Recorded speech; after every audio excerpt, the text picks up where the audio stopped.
Hey everyone, it's Hopper, and I'm in the Grand Canyon gateway city of Tucson. And I am leaving and going into the canyon. This is the final stretch of the Arizona Trail, about 100 miles, and it's gonna be amazing. We are now officially entering Grand Canyon National Park. Heading up to the actual entrance into the canyon is a 5-mile pavement walk. Yay. And finally, we get to the Arizona Trail and back to dirt, which is much more comfortable on the feet. Here at mile 690.2, we get our first view of the Grand Canyon, and it is definitely looking grand.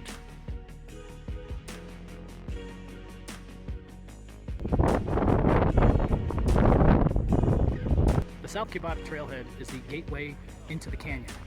There's also a bus stop here, lots of tourists, and free spring water behind this gate that'll get you all the nourishment you need before heading downhill. And we begin the downward journey. We've got a few switchbacks here. I'd hate to go straight down.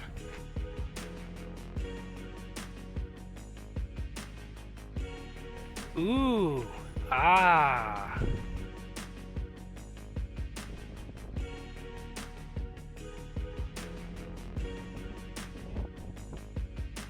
Just a little ways down the trail, there's a bathroom, which is good because you can't just pee anywhere you want like you can in the backcountry. There's so many tourists here.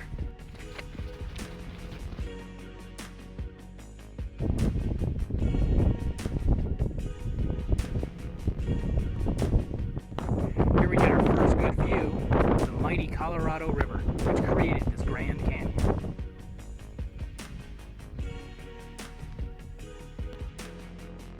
Okay, at mile 695.2, we've got more bathrooms and some non-potable water, so make sure you treat it. Looky there, we got people rafting down the river.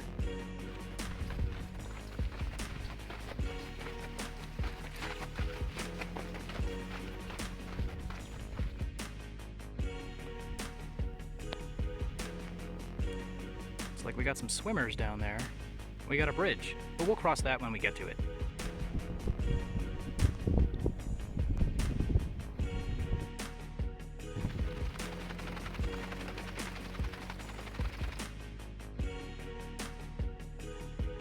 The Kaibab Trail Suspension Bridge was constructed in 1928 and was the only river crossing of the Colorado River for a distance of 754 miles from Moab, Utah to Needles, California. Everything was carried down the Kaibab Trail by man or mule. 42 men, mostly members of the Havasupai tribe, carried each 550 feet long, 2,300 pound suspension cable 7 miles down the twisting and tortuous South Kaibab Trail. In 1869, a team led by John Wesley Powell led an exploration of this site to explore the life of the ancient Puebloan people.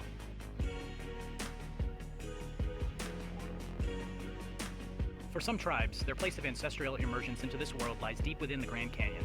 They consider the Grand Canyon their first home and believe that when they pass on from this life, their souls will return to the canyon to reside forever. Down here at the base of the canyon at mile 697.4, there is water, drinkable water. And yes, there's actually an emergency telephone. All right, hey, made it here to Bright Angel Camp, a descent of 4,700 feet, and the knees felt every step of it.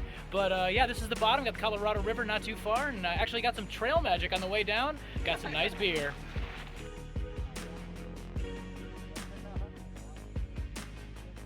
So this was the trail magic that I got by the day hikers on the way down. Gotta love an ice cold beer. Hey, good morning. Hey, Bright Angel Campground, it's almost like being in a real hotel. Check this out. There are bathrooms with flushing toilets, drinking water, and the coolest thing, there's an electrical outlet if you need it. Looks like we're going up the North Rim. North Rim has a total altitude gain of 9,200 feet with a net of 5,700.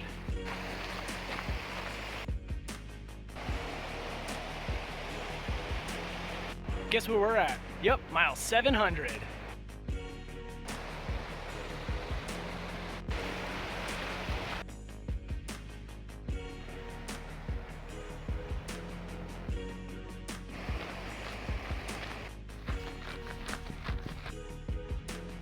Right over there in that side canyon, that's Ribbon Falls.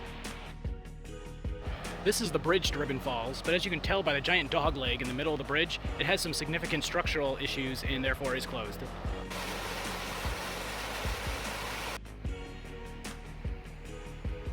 Beware of falling rocks. Looks like those things came from that hole right there. So Woody put his pack down to do some exploring for about 15 minutes, and yep, a squirrel got a little cray-cray with his pack, looking for some nuts. Luckily, Woody doesn't have any. Cottonwood Campground is at mile 705.2. There's a ranger station, amazing views of course, and what we're really looking for is the toilets. Water is off, unfortunately, but there is easy creek access.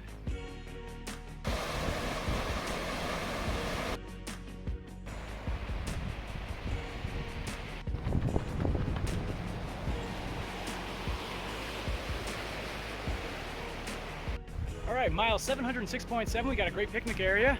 We got some water right there. Oh, there's Yeti. And more poopers. That faucet was the last easily accessible water source until the top.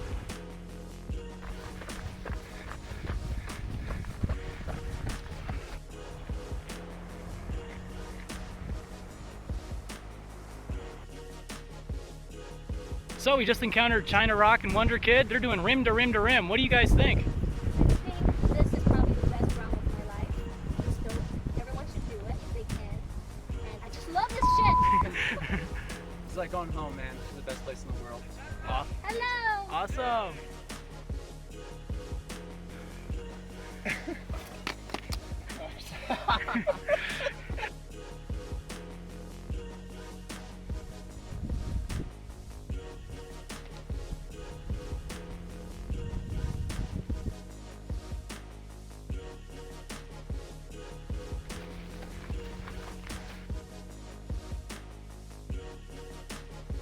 Mile 710.5, we have more toilets, but the water is turned off.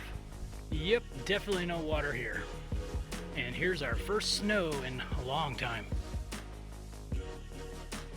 We have now transitioned into pine tree country. Well, we're at the North Kaibab Trailhead. Let me tell you, the Grand Canyon was the highlight of this trail. There is a water outlet right there, but it's off. I guess it comes on about mid-May due to freezing of the pipes. This is awesome. This is definitely the highlight. Just west of the North Kaibab Trailhead is the North Rim Campground. There is water here and there are campsites, but just make sure that your permit does say that you're allowed to camp here, because there are rangers who are checking. The ranger up here was pretty awesome and allowed us to camp here, just did a last minute change of our permit, and look at this amazing view.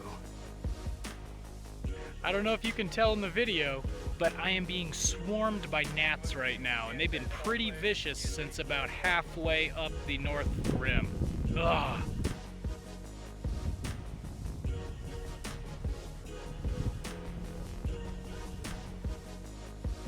Here at the North Rim Ranger Station, they've got a scale for your packs. So my pack, including 3 liters of water and food, is right at 30 pounds. Hey everyone, good morning. Well, we are leaving the North Rim Campground and we are heading north.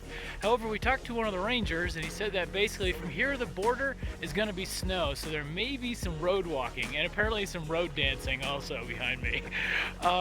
Woody is no longer with us. Woody. Yep, Woody. Woody decided to actually turn south, and he wanted to turn it into a rim to rim to rim hike. So that's his hike.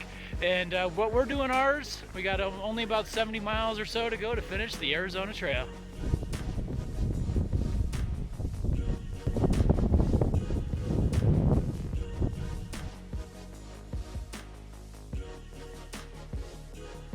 Looks like going through the canyon actually was the shortcut.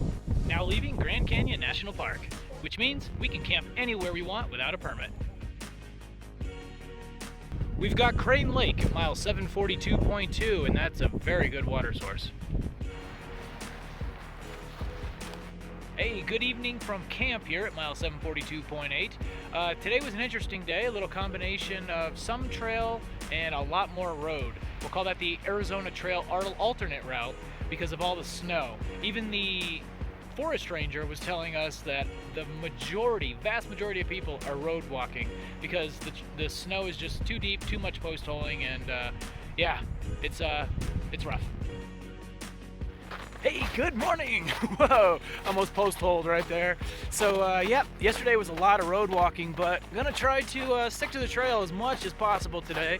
Yep, there is some snow that I'm currently walking over, but hey, I just really like being on the trail way better than road marching. It's really hard on the joints. Yesterday was over a 30-mile day, and that wasn't fun, so that could have been a contributing factor. But, yeah, I just feel more in touch with nature if I'm in nature.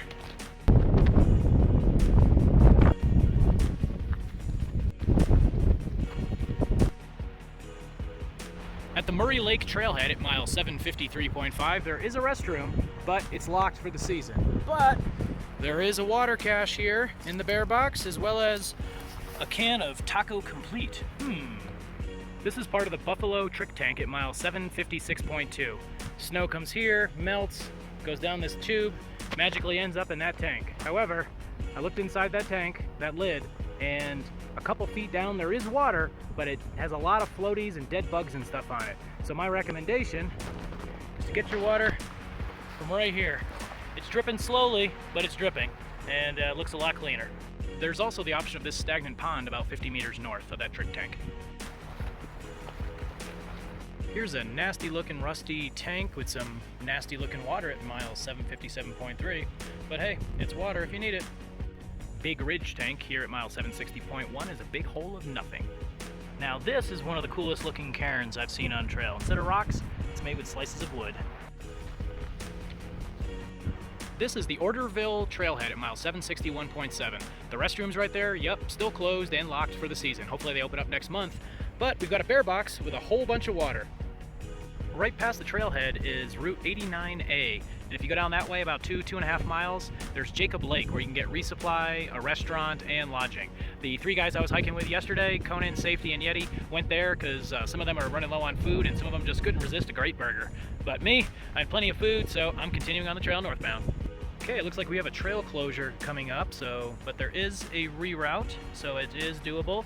And according to this official looking letter on official Forest Service letterhead, it says it's effective until October of next year in 22. So, all right, get water. The Orderville tank is here at mile 1.4 of the Magnum Fire detour, but unfortunately it's dry. Hey, good late afternoon. Yep, I decided to set up my tent here at 4:30 in the afternoon. Yes, there's more daylight, but no sense in overdoing it.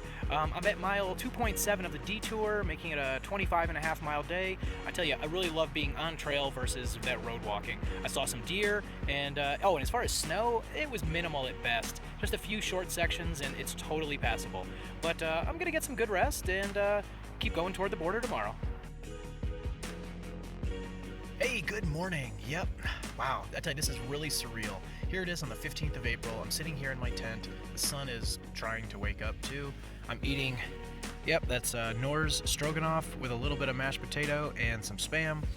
And I've just come to the surreal realization that this may be my last cooked meal on trail, because I'm only 22.3 miles from the northern terminus when you include the alternate route and, the regular route. I could actually get there today, and wow, I can't believe the trail is almost over. But I gotta eat, pack up my stuff, and actually get my feet on the trail. This isn't even part of the fire closure, and it's completely decimated by fire. I can't even imagine how bad it is in the actual fire closure area.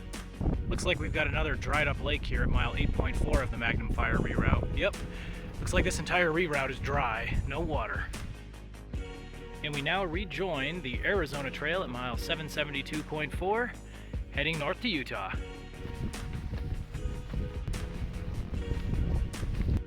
These gates have really become an iconic part of the Arizona Trail. I'm beginning to wonder when I'll pass through my final one. Now this is a great sign, only 10 miles to go. Utah, I am coming!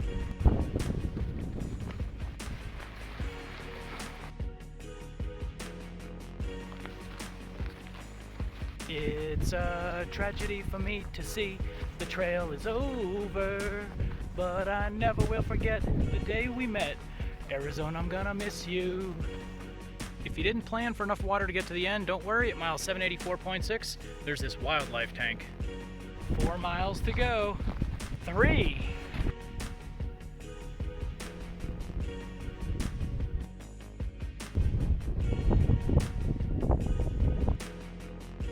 2.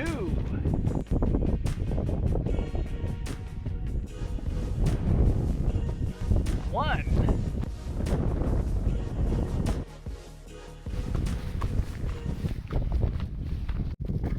All right, made it. Way to go. Hike on! I'm pretty tired. I think I'll go home now. Hey everyone, thanks for watching this series on the Arizona Trail. It's an amazing long distance through hike of almost 800 miles.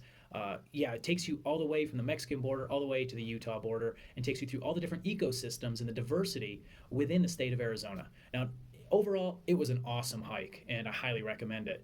There were some tough spots, of course, you know, and there were some tough days, such as the snow. We got snowed on. Then there were the ninja attack squirrels down in the Grand Canyon, and then the gnats on the North Rim. But hey, even though there were some tough days, hey, we didn't give up. And that's the important message here is don't give up on a bad day, whether it be on the trail or in life. And if you remember from my previous videos, this through hike is being hiked to raise awareness for suicide awareness. So again, please hike on and live on. Don't give up on a bad day.